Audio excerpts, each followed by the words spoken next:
and Equity Center. Woo! I want to thank the many individuals who helped plan this evening and over the last 2 years conceptualize and bring into being Beacon Hope and Equity Center.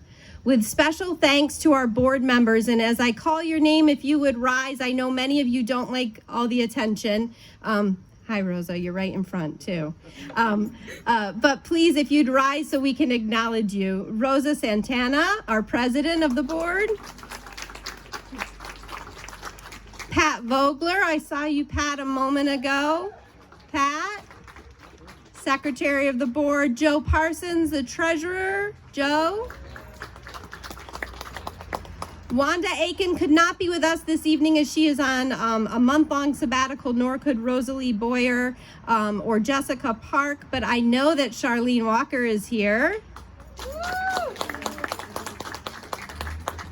I also want to give thanks to the Beacon Hope and Equity Center Advisory Group, Jane Jacobs, Laura Kramer, Sarah Laverne, who unfortunately couldn't be with us, Mia Morse, who I just saw come, Mia, and Alejandro Polo. Alejandro, would you, oh, there you are. I also want to thank Lucky Stars Event Planning and Angel for our wonderful ambiance and all of the decorations and intention that Angel has put into this special evening.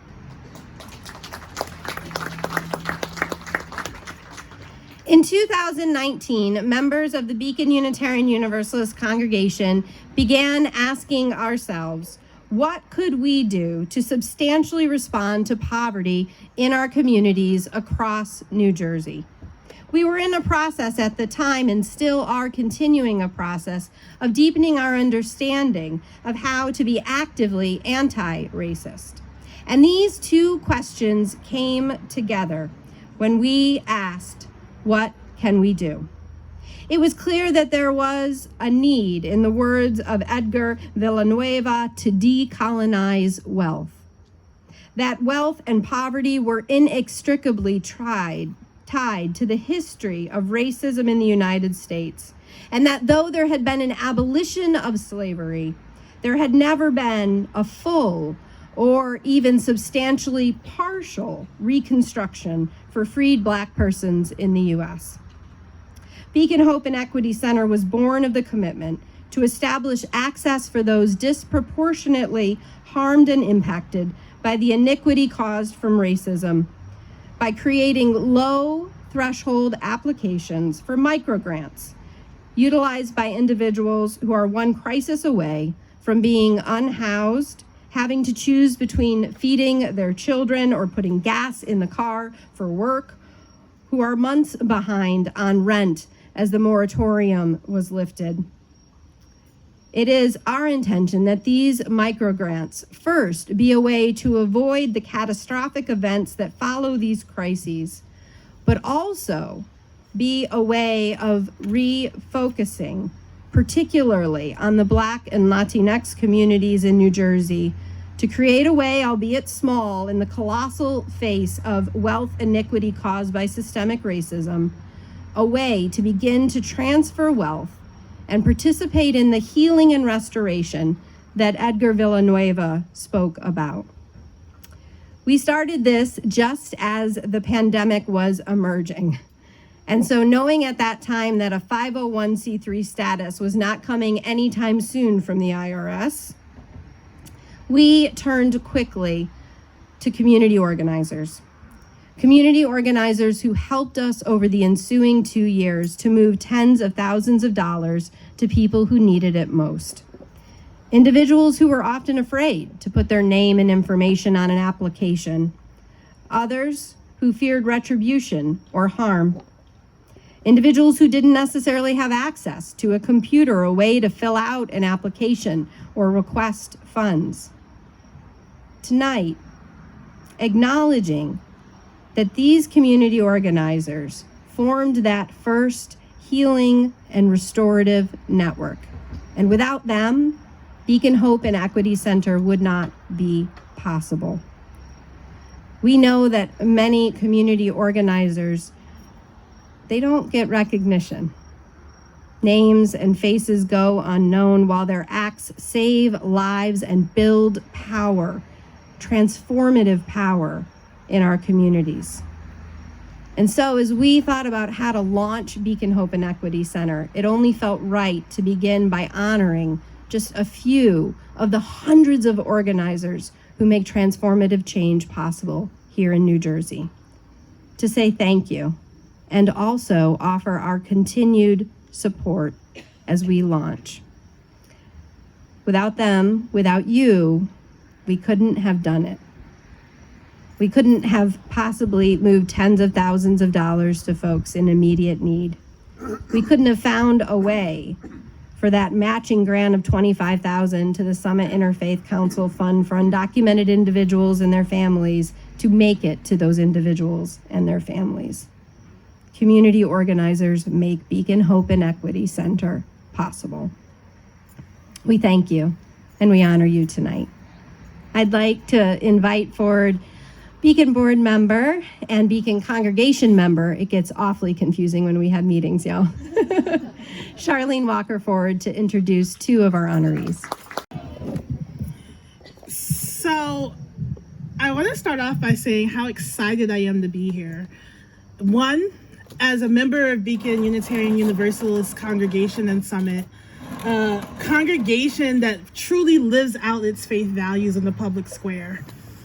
The fact that I'm a board member that has put together all of these things, thanks to the people that are on this porch and beyond, is profound. And to know that we can make such an impact in such a little time. But what makes it more profound for me to be here right now is I myself am an organizer. And I think all too often people have a misconception of what it means to be an organizer. They think the organizer is the person that put together the protest outside. They don't realize the organizer is the person that's answering the phone at 2:00 in the morning when our community needs us. The organizer is the person that sees the world as it is, but knows that something more is possible and dreams it and helps our community to understand that it is possible and moves our people in such a way that the unimaginable lives and becomes reality. When I look at the organizers that are here today, I remember the fact that organizers have restored voting rights to formerly incarcerated people, over 83,000 people across this state. Organizers have made sure that our communities that are Black and brown and that were hurt the hardest during COVID are surviving today. Organizers are making sure that people are not being stripped from their wages every single day, because unfortunately, we live in a country that's full of exploitation. Organizers have a lot of sleepless nights. But what organizers have that they do that's so magical is we see the abilities of everyone. We see their potential and we help to unlock them. So today, I'm so honored to be able to call up so many beautiful people, such as Antone Henshaw from Transformative Justice Initiative, that has spent his time creating the world that wasn't there for him. He has been there for people through thick and thin, those that are currently incarcerated, those that are coming home by meeting them at the gate, which by far is one of the programs in this state that has even changed my life just for being able to be there. We have Jennifer, who we're going to talk a little bit about later, but has been working with New Labor and really trying to make sure domestic workers, our child care workers, are always taken care of. And then we have Anna. Anna has been there for so many people during this pandemic. The domestic workers that everyone forgets about. those that don't have protections, that have their wages stripped from them every single day. Anna has stood up for them and made sure that they have made it through this pandemic. So first, I'd like to call up Anton Henshaw to say a few words and to give him a token of our gratitude. With the present, did you? No. But it does, because we believe organizers have a hard time taking care of themselves because we're so focused on taking care of everyone else. So we wanted to make sure we gave you something to show our love and to make sure that sometimes we take care of you too.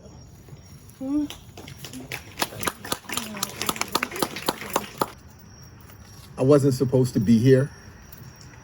I was supposed to die in prison. I was sentenced to 30 years to life, and I was told that I would never come home and I would never leave prison on my feet. I would only leave on my back with a tag on my toe. God is good.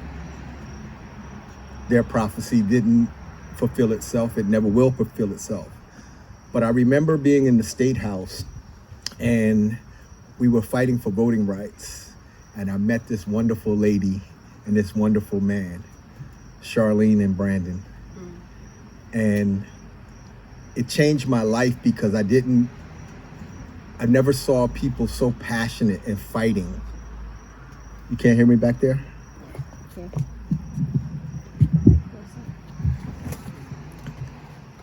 Can you hear me now? Thank you. I'm sorry. But when I met Charlene and Brandon in the State House, and then I had lunch with Brandon, and I kept bumping into Charlene in all of these places. And I was like, but I didn't see myself as an organizer. And it's a lot of the things that Charlene just said. My family always pushes me to take care of myself. And I tell them it's in helping others that I take care of myself. But that's also a part of my trauma and what I survived, right? I have what you call survivor's guilt, right? I survived something that I was supposed to die from. And now that the people that are still there dying, I feel guilty about living. But one thing about being of faith and being of sound mind and body and spirit is that I've learned to use my pain to service my community. And my service is my redemption. So we created Transformative Justice Initiative to help communities understand on both sides of the issue, whether it's violence, nonviolence, whatever the case may be. I brought my brothers, one of my brothers that I helped bring home, Umar Dollar, one of the brothers that I mentored while I was inside, Estelin Torres, and his brother, Jonathan Torres. One thing I knew was I didn't have a me. And my grandmother would always tell me, when you don't have an example or something to look up to follow, you're it. You're it. So if you're looking around in this world and you don't see what you need to see, you're it. And I encourage you to work hard. I've been home 4 years. I left in 1988. I came home in 2018. I've yet to take a vacation because the enemies and the evil that is doing their work are not taking days off. But I'm learning how to love. I'm learning how to be loved. I'm learning how to receive love in a place that, coming from a place that told me you're not lovable. Nobody's gonna care about you. We can do what we want. I work with a lot of beautiful people. I'm looking forward to working with Beacon Hope. I'm looking forward to really expanding what we're doing not just in New Jersey, but across this nation. I am here. I am at your service. I am your servant. Thank you. Such powerful words, Tone. The next person that I'm gonna ask to come forward is Anna. Anna from Unidad Latina. The thing about Anna that I love so much is Anna is unapologetic about liberation. Anna is determined to get her people and all Black and brown people free across this state and beyond, even back home in their home countries. I've seen Anna over this entire pandemic moving those that the world tried to leave behind, that were being exploited, from workers, from rich people deciding that they were not worthy of their pay, to save a few dollars, to not treat people with dignity. I've seen Anna move her entire community to fight for change, from the Domestic Workers Bill of Rights to Pathway for Citizenship, and before that, for driver's licenses for all. Anna is actually an organizer in this state that I look up to so much because of her fierceness and her unapologetic nature to do exactly what is necessary for her people and all of us. Anna? I couldn't start without looking up to somebody who I think is part of our legacy, that has done so much for us as culture and people that we are here today. So I took a quote from Rigoberta Menchú, and she says, "Peace cannot exist without justice. Justice cannot exist without fairness. Fairness cannot exist without development. Development cannot exist without democracy, and democracy cannot exist without respect for the identity and worth of cultures and people." And today, I'm gratefully that I have been here presented with this recognition, not for me, but for my community, for all the workers that Charlene was talking about, but specifically for those that are silenced, those that have been excluded. And this space, this embodies us right here with all of our cultures and people. I think that we have come together, believe it or not, to build a social movement that might be something that you will leave for your children, that you will leave for your grandchildren. And so aside from organizing, I'm also an educator, and I think that education is key to all of our differences that we have in our society, right? Because once we learn about each other, once we're able to come together and see that the differences are not a barrier, they're something essential to everybody, is when we become together united. So I wanted to tell you a little bit about myself. I was born in Quito, Ecuador, in South America. My mother and I migrated to the United States, and she's here with me today. My father was denied his visa, so he was not able to come with us that first year, but he met us along the way a year later, because you know those visas are not easy to get, right? So the first year here was very difficult for my mom and I.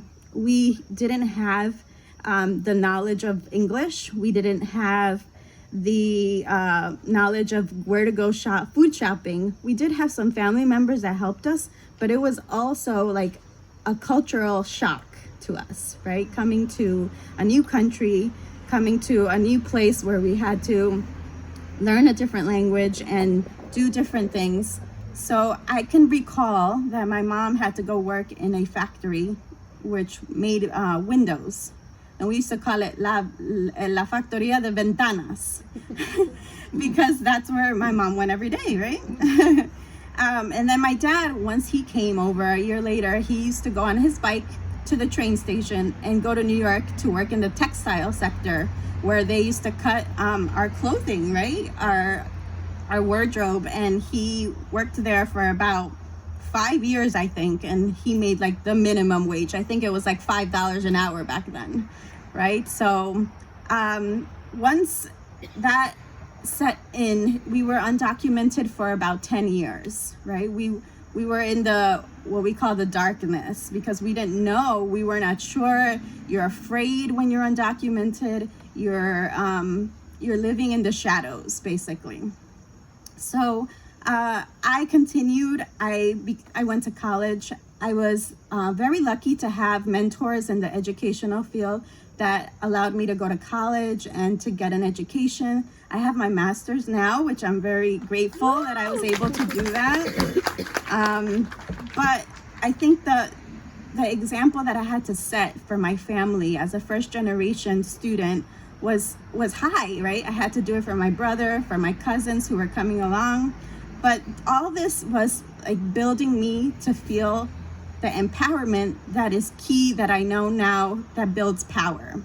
So in building power, which in college I came to the conclusion that I saw more people that were in this movement that were wanting to fight for justice for different sectors, right? So I started to work with Unidad Latina en Acción, which is the organization that has been established for about 14 years now. And now I'm the director, and I'm so honored to be the first Latina director of Unidad Latina. And we really embody our mission. There's a lot to do in the community, as you know. There's so many areas to play for justice, but we believe and we focus on the empowerment of our people. We're building leaders. We're breaking barriers of languages, breaking barriers of immigration status, creating safe spaces for our workers who daily confront themselves with abuse and racism. When we started this pandemic, we were like in shock because we didn't know how to help our people. There's a lot of politics with nonprofits organizations, and you can't receive that funding like so easily. So we were so grateful to the Beacon Hope and Equity Center when we received that micro grant.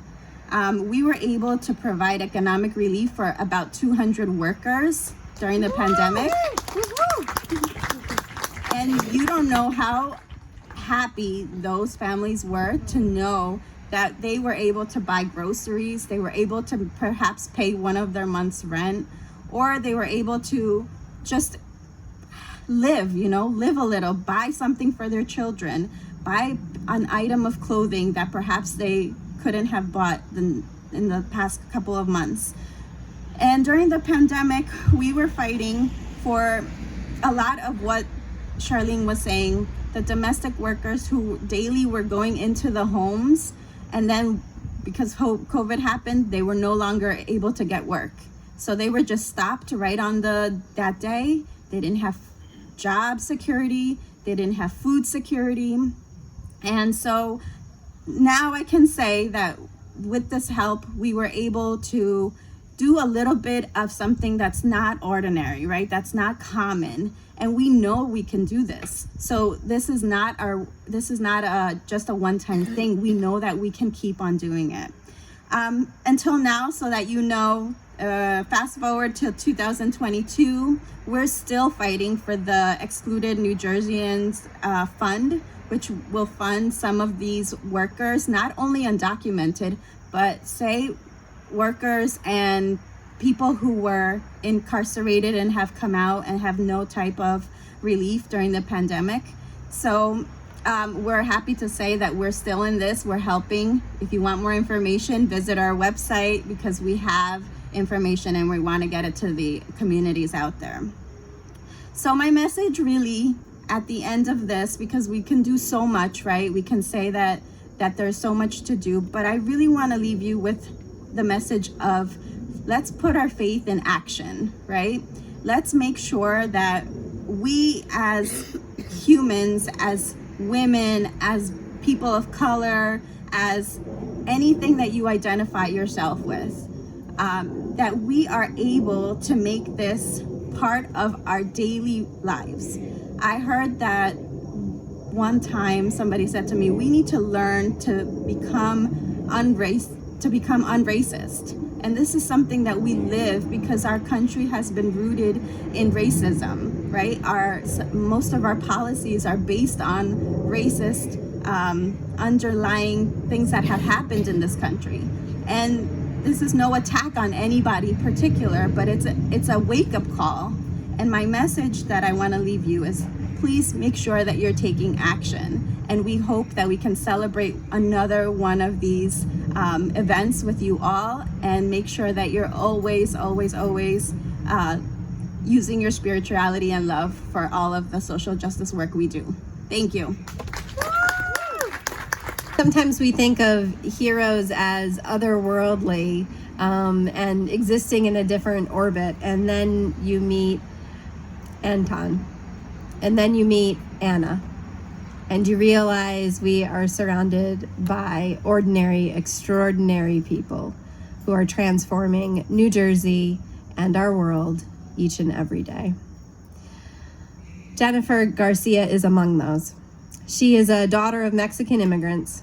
Her family firsthand experienced her father's workplace accident and decided to learn more about workplace health and safety after he lost his case. In a youth and work class from Rutgers University, she learned about New Labor. And in 2019, Jennifer started as a student organizer for restaurant workers. Then in 2020, she transitioned to be a domestic worker organizer. Jennifer has been organizing domestic workers for 2 years, helping the members negotiate their salaries and workplace conditions, and I would add, in one of the most extraordinary and challenging times to be organizing that could possibly exist. Jennifer believes that the collective worker power leads to great change, and we are so grateful for her leadership in New Jersey and her presence here with us tonight. Thank you so much. Thank you, Reverend Robin Tanner, and also the Beacon Hope and Equity Center for having New Labor. We are known as the people in orange because every time we go into action, we always make sure we're out there marching and asking for the right things for our community. So yes, I am a domestic worker organizer for New Labor, but also I proudly belong to the NJ Domestic Worker Coalition. So therefore, I do want to thank 3 people. I want to thank my mom, Alicia, who's over there. I also want to thank the Committee of Domestic Workers who are in Lakewood, but also there's some members in New Brunswick and also Newark. And I also want to thank our director, Lou Kimmel, who is not here today, but I thank them for guiding me and giving me the strength to organize in the most challenging time of our lives, which is the pandemic. New Labor continuously worked to create mutual aid groups in all its centers to inform its membership on where to get tested, also to push for trainings for the Executive Order 192. I do want to say a little bit that throughout the pandemic, the government, but also OSHA, has not given any ordinance or any rule on what protocol the employer has to take in order for employees to be safe at work. Therefore, along with the coalition, we together had these trainings to let people know about their workplace safety rights. And also, it did come with times of hardships, because as a domestic worker organizer, yes, for 3 months in Lakewood, New Jersey, domestic workers stopped working. So their mainstream of income stopped, and therefore they came to our organization to inform and empower each other. And as of right now, undocumented essential workers are among the forgotten. They have faced hardships in the pandemic profusely, where they lost family members, had job loss. Also, their children had to go through online schooling. There was no balance. And not only worker centers, unions, and others organize, but the people who are really overlooked are the organizers, but also the community leaders. Together, we created how to train people how to negotiate, and also a big example is also the congregation like Beacon Hope and Equity Center, who did organize micro grants in order to give it to the most vulnerable communities to pay their funds, to pay them so they can pay their rent, groceries, and other important bills. So I do want to say a big round of applause for the Beacon Hope and Equity Center and other community organizations, because we need it more than ever. And this just shows that the people have the power. And every time I go marching, that's like the thing I love to do. I love being the person on the megaphone, but also teaching people how to do it. So I want to say, when I say people, you guys say power. People, Power. People? Power. Exactly. That's one of my favorite chants. I also have some in Spanish, but like I say, si se puede. But right now, it's very important to say that we fight because domestic workers need a Bill of Rights. So when I say fight, you say, because domestic workers deserve a Bill of Rights. Fight, because domestic workers deserve a Bill of Rights.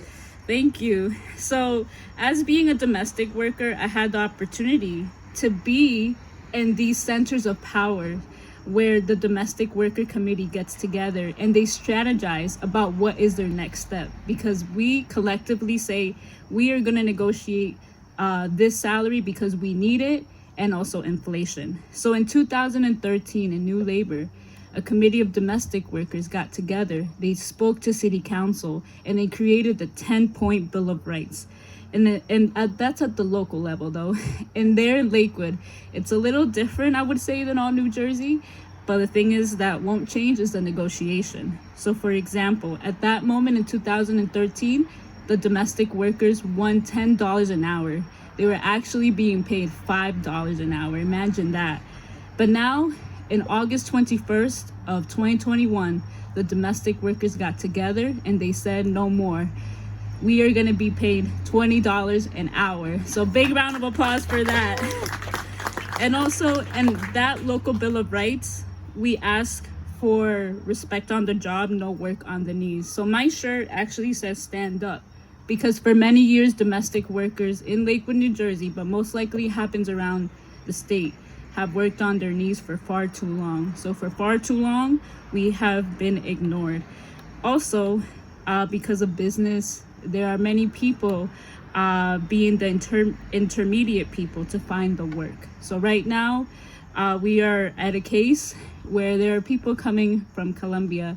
They're being job placed in Lakewood, New Jersey, and are paying more than a month's check for no security at work. And that is just, for us, not right. It shouldn't be happening.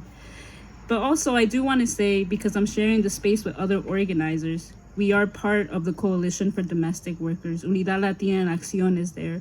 Wind of the Spirit, Casa Freehold, Lazos, Adhikar, hand in hand. And I do want to say that on October 17th, we are proudly going to go to Trenton to give testimony to our senators of why we need the Domestic Workers Bill of Rights. Because for far too long, we have been ignored. And unfortunately, our work stems from slavery, but domestic work is what makes all work possible.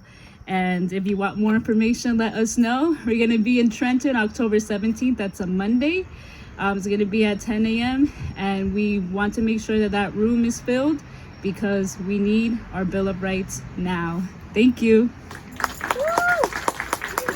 Thank you so much for your amazing work.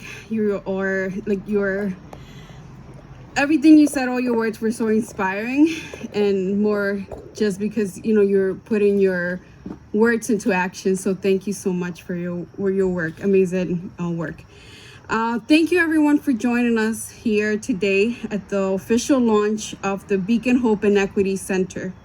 It is truly an honor to be part of this organization with board members passionate about this mission and work. Just look around at this event.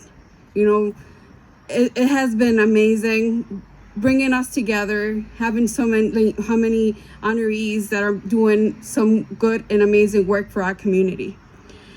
They go above and beyond to ensure the Black and brown communities are being supported. At this time, I would like to ask you for your support. We can't continue the work that we are doing without you. I want to share a short quote from Mother Teresa that always sticks with me. It is not how much we give, but how much love we put into giving. I know that, with pandemic and everything that's going on around the world, everyone is struggling somehow in our lives. But we are very privileged. We're privileged because we have a roof, we have food, we have a lot of other blessings. And as we know, and we could hear from the hard work that, our community organizers are doing, a lot of our community members are not so lucky. So we want to ask you to please help us, help people around us to make their lives a little easier. Just hearing from Anna how 200 people were helped with the microgrants that we were able to support, it makes a difference in people's life. Just like, she mentioned being able to buy a piece of clothing or something that they didn't have access to. That's what we want to continue to do. So your support is just pivotal in these times. And as we know, just things are gonna get harder. So we need to do this collectively. We need to do this united to be able to continue to help our communities. And as you know, the Black and brown communities are always more affected with everything, with pandemic and everything. So I am very, just proud to continue to be part of this center. And I know, and I'm more than sure that just with the little bit of time that we have been doing this work, more amazing things we'll be able to do, but we have to do it united. So as you can see on the tables, there's some envelopes. You're able to, give some donations to support our work. Also, I have a QR code if you are able to do electronic donation. So please, like I said, in order for us to continue to do this work, we have to do it together. Thank you so much for coming and being part of this. And thanks everyone for that put all this together, the advisory board, the board members, everyone. Thank you so much. So as Rosina and Chris and Mijiwa and Jason make their way back, I just want to again say thank you so much. Thank you to many, many, many of you who during the pandemic, when we knew that injustice and iniquity were being magnified by this pandemic, right? That it existed before but was being magnified. That rather than saying, well, there's so much going on, we can't possibly continue at the pace that we were at. Instead, Beacon and each of our honorees decided to turn up the heat, decided to respond even more, decided to accelerate change and transformation and healing. And that truly does make us a beacon together. Our individual lights alone might be lost against the night sky. But together, beloved, we have been a beacon. Thank you for making this launch possible, and we're just getting started. Yay.